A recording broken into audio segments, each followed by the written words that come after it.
I can't hear nothing. What's going on? Waiting on everybody to get on in the room. Waiting on everybody to fall through. Everybody fall on through the room. We're doing the late night tap in with Tariq. And I am Tariq, your gracious host, doing what I do on this lovely evening. Everybody pile on in here. Glad to have y'all joining me. You know, we get down on the late night pop up. Few things we're going to touch on, then we're going to get some calls in the building. Just waiting on everybody to flood the zone. By the way, while everybody's coming on in here, don't forget to go to my YouTube channel, which is Tariq Radio, and subscribe. If you have not subscribed, that would be great if everybody just went over there and hit that subscribe button. So when I'm live on video, you guys will be instantly notified. All right. And again, we're going to get some calls in a minute. I see Rashonda in the building. See a lot of familiar faces. Before we start getting the calls and getting into what we get into, don't forget the Rally for Reparations coming up this June. It's going to be a phenomenal event, and we need everybody to get involved. We have a GoFundMe for that. You go to GoFundMe and contribute to the Rally for Reparations, or you can go to rally, the number 4, reparations.com. We need the budget and funding to get all the staging and the sound equipment and the media area and security, and just a lot of logistical things that go into putting on a big event like that. And we need everybody to kind of lock shoulders and join in and contribute, and let's make this thing happen. Meanwhile, the movie Microphone Check, the highly anticipated documentary film, we got a couple of weeks, guys. May 23rd, that's the release date in select theaters. Go to microphonecheck.com. Hip hop documentary. If you are a hip hop fan or a Black History fan, you're going to really enjoy this movie. We're going to really set the record straight. That's microphonecheck.com. What's up, Nikki the God? Waiting on everybody to pile in. You guys are coming in the room. That's a beautiful thing. That's a beautiful thing. A few things I got to touch on. You know what? I'm noticing, speaking of history, a lot of lies, historical revision lies are being regurgitated.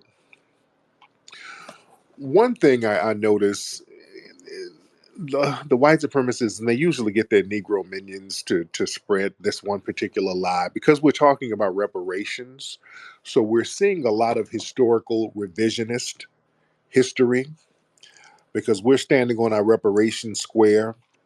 So a lot of the white supremacists, they again, we know that they do a lot of projecting and playing the hot potato game. So you're going to hear a lot of this trollish stuff because the white supremacists call here all the time with the whole, well, it wasn't white supremacy, it was the Jews. That's called white supremacy hot potato. They like to play this hot potato game. Um, and we shut that down by saying basically slavery in America was sanctioned by the U.S. government. So I don't want to hear about what religious group, who came later, who did this. My family didn't own a slave. Look, the United States government sanctioned slavery. We couldn't get out of it because of the United States government. When we did escape, it was the United States government assisting people to put us back in bondage. The Seminole War was basically a slave catching expedition that went wrong. The U.S. government, the United States government, went down into Florida to try to get black people and put them into slavery. They put millions of dollars in government funds to send the U.S. military down into Florida to get black people, and they were losing because black folks was down there whooping ass. The U.S. government had us hemmed up. So we don't want to hear none of this stuff about who owned whatever. The entire country was complicit because the US government was doing it. So that's who owes us reparations now. Okay? We got to get that straight. Also, I'm hearing one lie that y'all will see pop up. Um, and this comes from one of these white supremacist think tanks. They've been pushing this lie, talking about, well, the first technical slave owner in the original colonies, or the United States. They try to say the United States, but the United States wasn't formed yet. They try to say that this black man named Anthony Johnson was the first slave owner,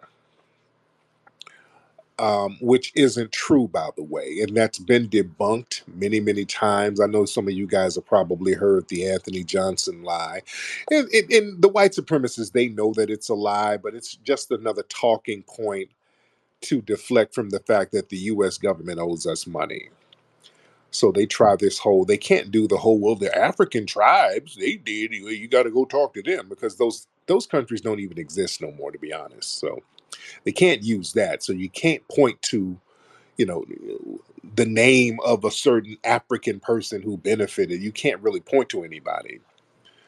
But the Anthony Johnson thing, there was a legal case with this brother named Anthony Johnson who had an indentured servant who had to the servant had to um, fulfill his servitude for the rest of his life.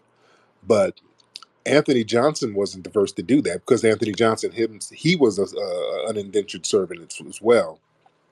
And also, Anthony Johnson, all of his wealth and resources, the white supremacists took it when he died. So that's a nothing burger. But then also, he wasn't the first slave owner. That's the lie. Whenever you hear the Anthony Johnson lie, just understand they know it's a lie. He wasn't the first slave owner. First of all, the Spanish were over here way before the English, and they had enslaved black people with them. It was enslaved black people building up the colony of St. Augustine down there in Florida. In fact, the Spanish soldiers were begging the King of Spain to send more black people over to build this thing because they couldn't do it the way they needed to do it. So slavery was here damn near a century before some damn Anthony Johnson. Also, if you want to go to the English colonies, one of the first technical slave owners was a guy named Hugh Gwynn, who was a white man. And he had an enslaved black person named John Punch. Hugh Gwynn had some indentured servants, some European ones and black ones.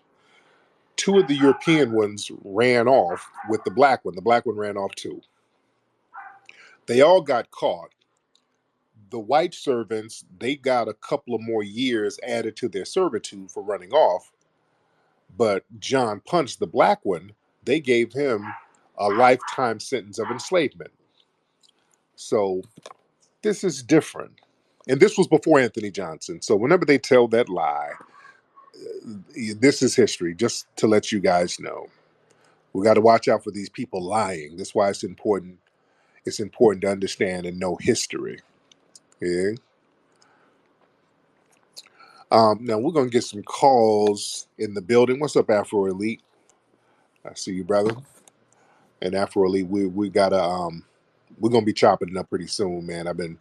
We're gonna start having those weekly meetings and everything that I've been telling you about. So we're gonna chop it up pretty soon. Excuse me. Let's get prophetic xenophobe. Hop in, prophetic xenophobe. Prophetic xenophobe. Uh, You're prophetic. I'm good, man. What's on your mind? No, I just wanted to speak on something. I'm calling from South Africa, Cape Town, There you and go. I've been following a lot of the stuff. I mean, I've been your follower for many years now. Yes. We've also met when you were here. Oh, Um, cool. but this dynamic with the Africans, I think there's a lot of jealousy from them towards Black Americans. Like they have so much jealousy because Black Americans have achieved a lot. They are the world culture, and everything that is through Black Americans. So now the thing is now that you guys are delineating and making sure like that you're separating yourselves because they separated themselves Right. before everything. So now what happens is they have no people to leech on because they've always leached on to Black Americans. So now that you're delineating, now they have nobody to leech on. So now they coming through with all these lies and just nonsensical talking points. And another thing is like a lot of so-called Black Americans are actually not from Africa. And I've been doing a lot of research on this since 2013. So Hmm. just it's just a few that were taken over there.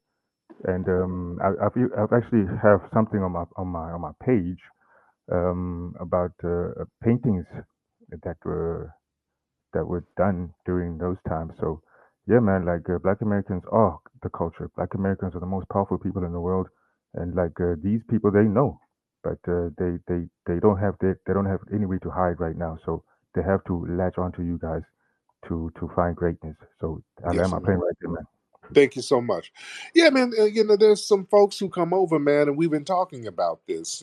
There's and again, we do have riders. We do have some cool brothers and sisters from the diaspora who do come over, and that's fine. We rock with you, and shout out to some of the immigrant brothers and sisters who are in here who respect, show respect to the game. Well, the problem is, y'all got some real janky ass kinfolk back home, and then they come over here with that jankiness, and we're checking them on that. We're letting them know y'all not gonna get away with the nonsense. We gotta holler at you about that. So, we're just getting some straightening so that there's going to be some respect there because disrespect is no longer tolerated. As we've been pointing out, we've done so much to help folks, especially Black people in the diaspora, and we've been holding them up and propping them up and just doing so much. So any form of disrespect is not tolerated. Let's get Truck. Yo, can you hear me, bro? Yes, sir. What's up, man? Hey, it's all good. Hey, man, I just wanted to speak on the broadcast that you did. I believe it was last night regarding the racial bias that's found in AI. Yeah. Um, I did a little digging into that prior to your broadcast because one of the other brothers mentioned it. And you're right, but there's a caveat, and the caveat is that it's technically not programmed to be racially biased towards us.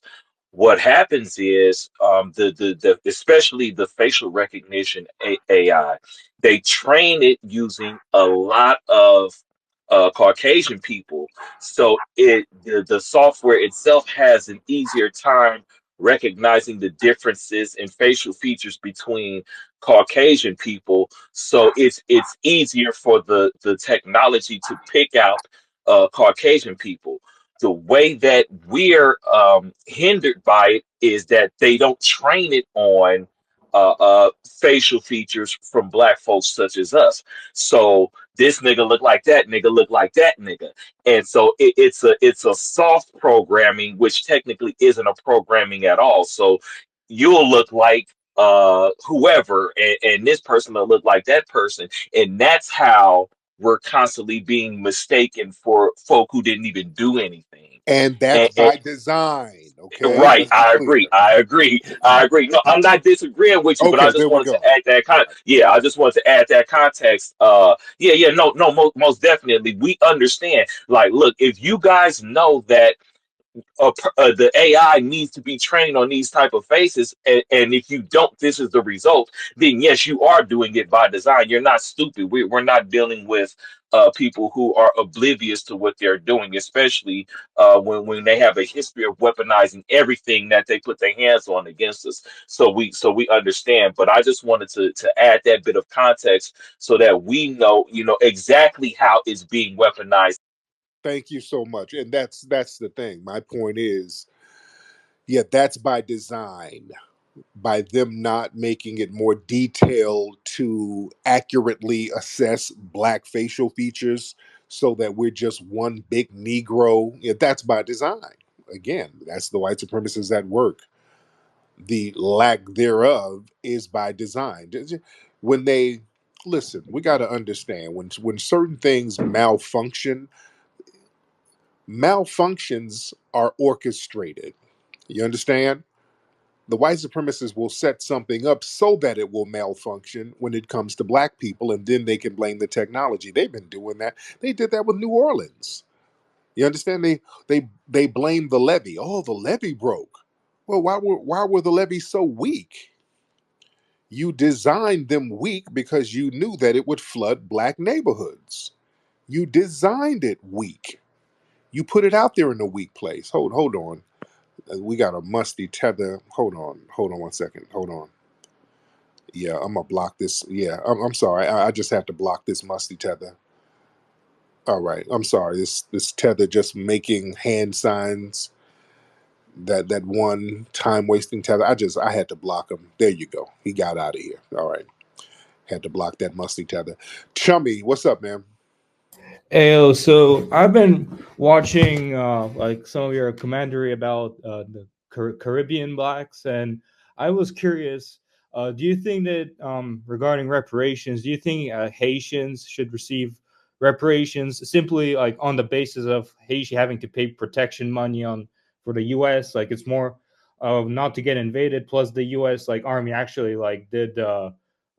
Invade Haiti several times to like and actually stole Haitian gold from his treasury. So it's kind of more like able to be calculated in terms of like tangible actions in terms of the U.S. government. Yeah, that happened in 1915, but no. We are talking about reparations for slavery. We're not doing reparations for every ill that happened to people who are non-white.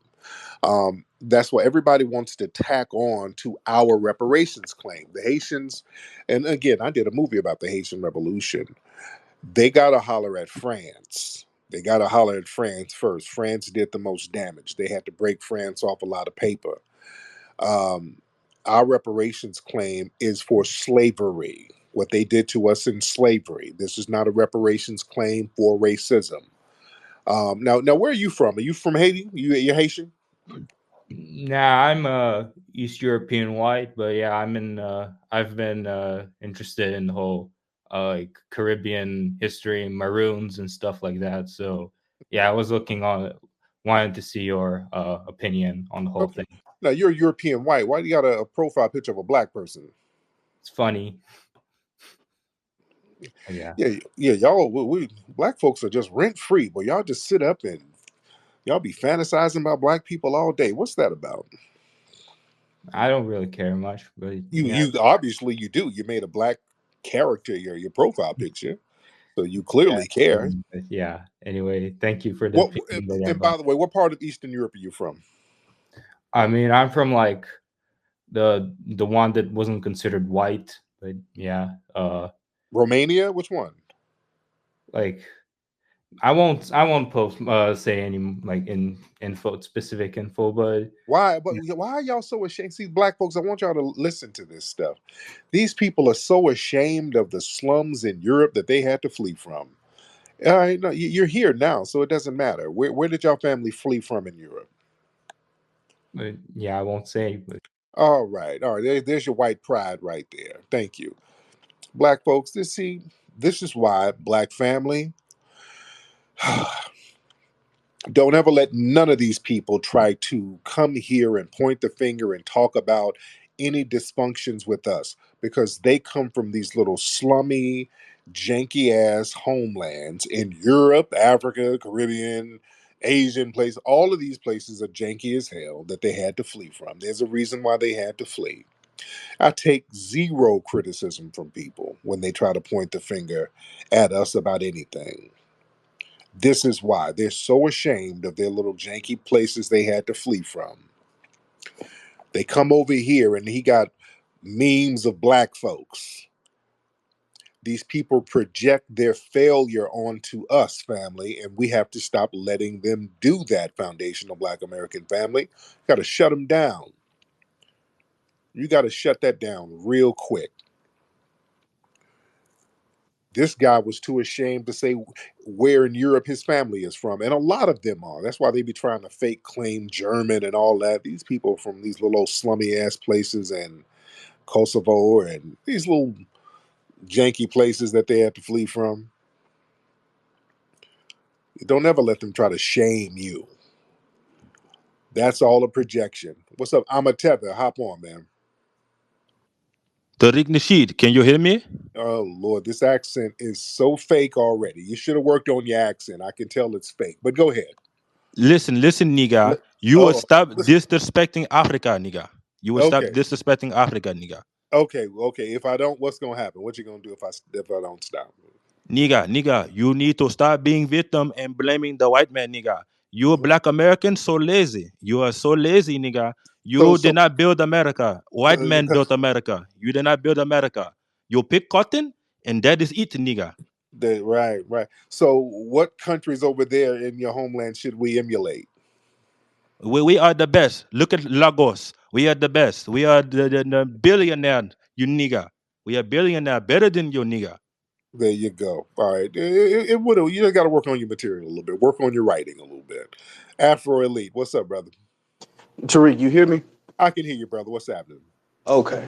Um, that white dude that just got on. I wanted to say a lot of these white folks who sit here and they talk about our culture as foundational Black Americans, they really don't have any pride in their culture. They really don't have pride in their history. They Zero. know, yeah, exactly. They know a lot of their history and their culture is really degenerate. I know you saw that one like NASCAR party where the white girls was exposing themselves and stuff like Right. that. Right. Now, had that been black, it would be, oh my God, look at your culture. They do that with Sexy Red a lot, and they try to highlight any kind of like ghetto-ness in our culture, and they overshadow all of the stuff that they do in their culture.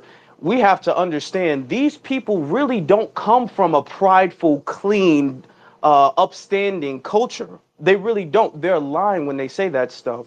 So just the fact that he doesn't want to tell you where his people are really from shows that these people are incredibly insecure about Yeah. where they're from. That's why he's making the memes about black people, because it's an insecurity. Right. Real talk. Thank you so much. Yeah, it's a projection, man. It's a projection. So that's why, man, when you know the history, when you know your history and you know their history, you're not going to go for that. And I'm a real big history buff, man. I've done several historic documentary films, just dealing deep in history and world history. This is why being a world traveler and a world historian, I'm not going to let none of that stuff fly, because some of us and some of you who travel, we've been to some of these places. We done been to some of these countries. We see it ain't really popping like that. I mean, they have, some of these countries have some, cool tourist attractions here and there, and it's cool to travel, but they're not in a position to point their finger about what foundational Black Americans should and shouldn't be damn doing. Yeah, we got it popping heavy. This is why when you go to these places, this is another thing. Who are they acting like? You go to these places, family, for those who don't know, they're over there dressing and dancing and talking and walking like us, like foundational Black Americans. You see? So, yeah, no disrespect is tolerated. We don't tolerate any disrespect. D Wop. D Wop, hop on, brother. D Wop, hop on. Hello, Tariq, can you hear me? Yes, ma'am. How are you? How you doing? I'm doing okay today. I have a question. Yes, ma'am. What do you think about Megan Thee Stallion receiving the Planned Parenthood Award? And when did the Planned Parenthood Award even become a thing? What the hell is that? What the hell is that? Yes, she recently won a award that looks like a see-through diaphragm to me. But Wow. anyway, yes, she won that award. I'm just trying to figure out, when did they start giving awards out for Planned Parenthood? And what do you think Where the where did propaganda? they give her where did they give her this award? I don't know where it was. I just saw the video about a couple days ago. She just won it. Wow. Okay, I got to look into that. I've never Yes, heard please that. do. I Yeah, want. yeah. That's interesting.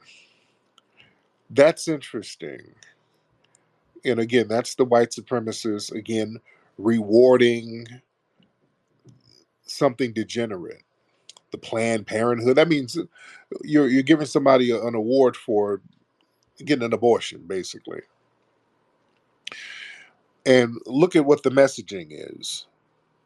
The messaging is you can slut it up. Why don't you slut it up, twerk, and bang whoever you want. And if you get pregnant, just go ahead and get that abortion, and just be the biggest slut you can be. Got to look at the messaging that they're sending out there. But that's very interesting. Let's get Aries Tata. There's a lot of Nicki Minaj fans in here. What's up, Aries? So a lot of Nicki Minaj fans. Aries, what's up, man? Miss Aries, hop on. Miss Aries, you want to turn your microphone on, ma'am? All right. While we're waiting on Aries, Miss Aries, let's get the good adult in here. The good adult. The good adult. Waiting on his microphone to turn on. What's up, good adult? Hop on, bro. Turn the microphone on. Appreciate that. I just had a quick question, if I could, about the importance of language amongst Black Americans. If I could pose to you, first and foremost, Yeah. I was curious whether or not you were familiar with the language called Tutanese. Are you familiar with this at all? Oh, absolutely. I always use it. Oh, is that right? Okay, I was unaware of that. And so my question was based off the idea of what would you say the utility and importance of all Black Americans learning the language and becoming proficient in it and using it? How important might that be to achieve some of the goals that you've articulated in the past? It's a cool thing culturally. And a lot of times we do speak it and we'll type it to each other in here. There's a lot of foundational Black Americans who are familiar with it. And we have on our FBA Facebook group, we made it so that in order to get in the group, we ask a question in the Tutnese language, and you have to answer it. So you kind of have to be able to decipher what we're asking. So that helps in situations like that when we're trying to kind of get groups of people who are on code. Um, the thing is, if we were to utilize it in mass, basically they would teach it to some white people. They would teach it to them, and then it would be kind of pointless. The reason why Tutnese was created was that foundational Black Americans who were enslaved, it was illegal for our people to read. So we used that language in order to teach each other how to read. And we had to be very covert with it. And even now, part of the game is that we don't teach it to nobody. We just got to be very secretive about it because that's something that we got to put in our back pocket to a certain degree. So we got to understand the practicality of it was to be covert with the teaching and the knowledge that we were giving each other. So, but again, I think that a lot of us should study it just for cultural reasons, and we can utilize it and talk to each other. And you look, every time I do my broadcast here, I end the show with Papi Kute Lalavuve to the families, peace and love to the family. So it's something that a lot of us should learn. More of us should learn it, just so we can pay homage to it. And the Tut language, that's a foundational Black American language that we created. So yeah, we have our own language. Our culture is foundational Black Americans, very deep. We got a very deep and rich culture. I'm very proud of our foundational Black American ancestors, man. They were phenomenal people. They were absolutely phenomenal people, resilient people, man.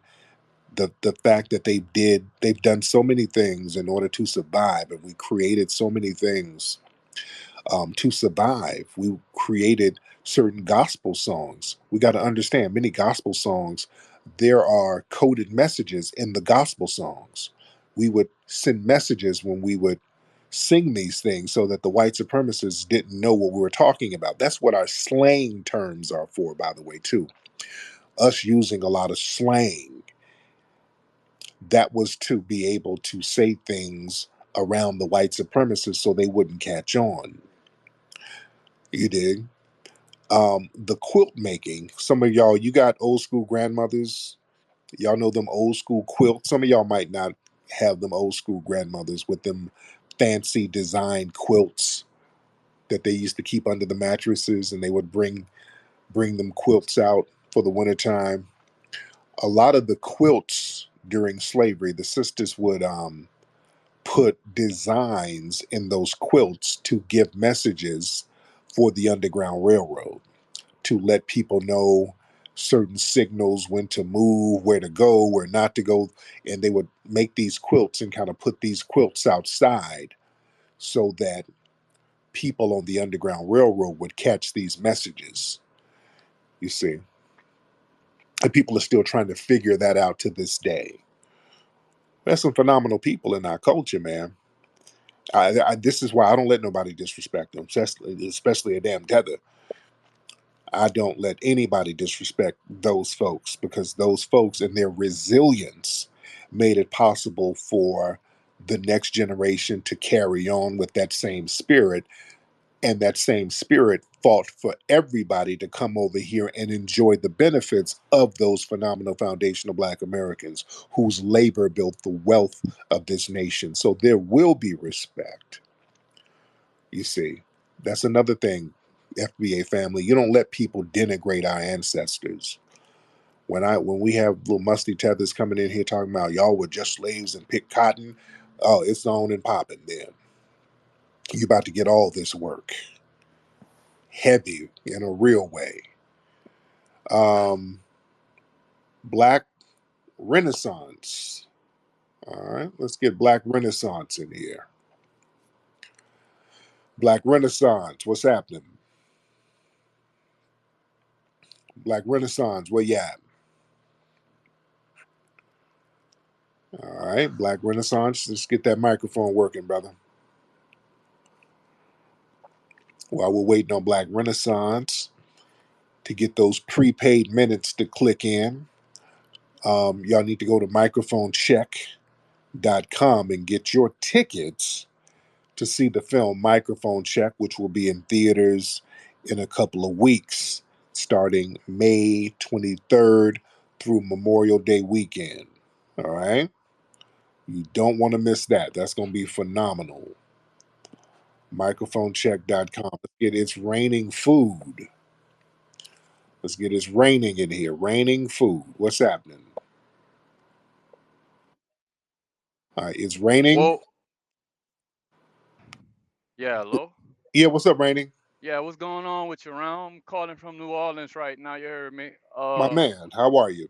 I'm all right. I just wanted to say I just got through from looking at like two videos on YouTube about a book that was recently written, White Rage and Rule America, and it's these three professors, and I'm gonna try to send you the link to the last video I saw where they were really breaking it down.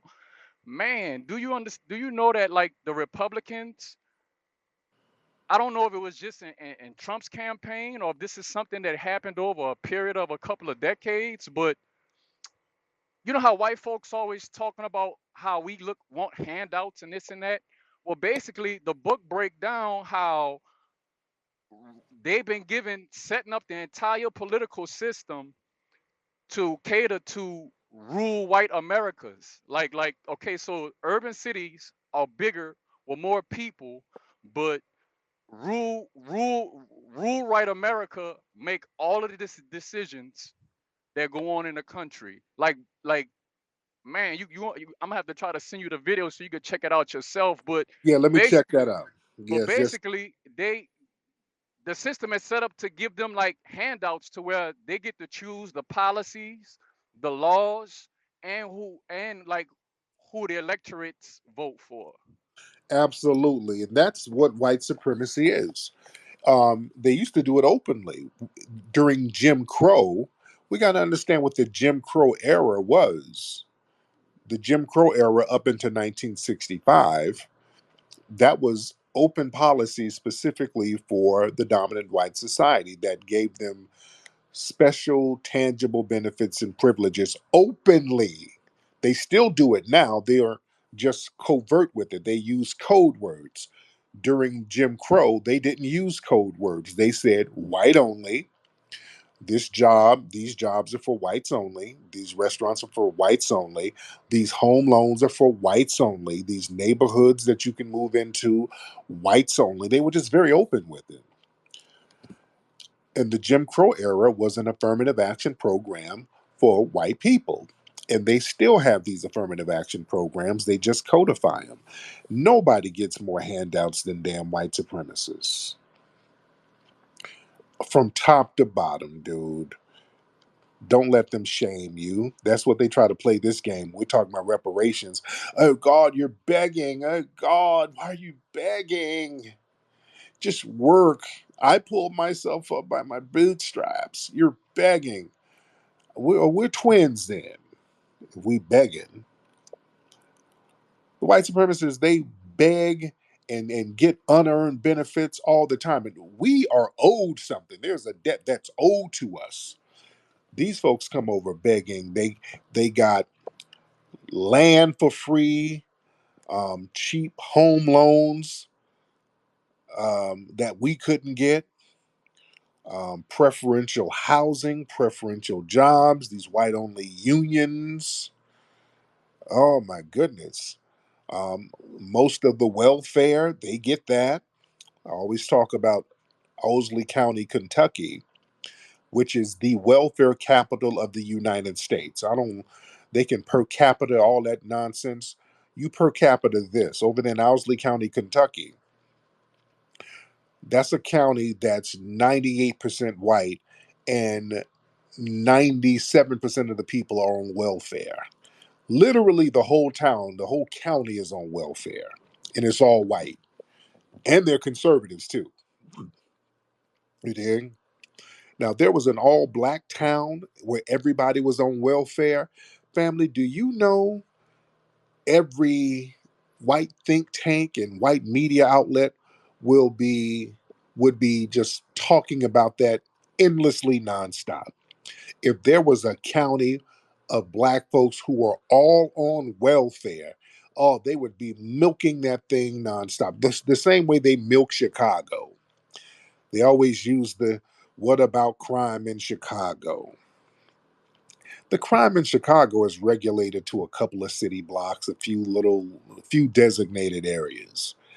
Don't let them fool you about Chicago with that whole the sky is falling. Chicago is a beautiful city. Great people in Chicago. You let them tell it. You go to Chicago, the minute you get off the airplane, you're going to get shot. So, yeah, these people are real funny style with their rhetoric. The reformed justice, and by the way, Chicago, we got a big screening out there for microphone check, and those tickets are going fast in Chicago, by the way. Those tickets are going very fast at the Chicago screening. So y'all better get your tickets for Chicago. 2 years ago, we came here to Washington, D.C., shoulder to shoulder, with our voices raised in unison, demanding recognition, justice, and reparations. That moment was etched into the records of our struggle. And now, brothers and sisters, we are going to return here to Washington, D.C., not merely just to reminisce, but to reignite our spirit of determination, to amplify our voices, and to reaffirm our commitment to the cause. Join me, Tariq Nasheed, here in Washington, D.C. at the Rally for Reparations Juneteenth celebration at Freedom Plaza. We're going to have a vast array of phenomenal speakers, guests, leaders, and activists who's going to reignite that spirit of Majawa that's within us and our lineage. You don't want to miss this event. Go to rallyforreparations.com. That's rallyforreparations.com. Come on down here to Washington, D.C. Be a part of history. Join me. Stand up for yourself, stand up for justice, stand up for your ancestors. Rallyforreparations.com. See you here.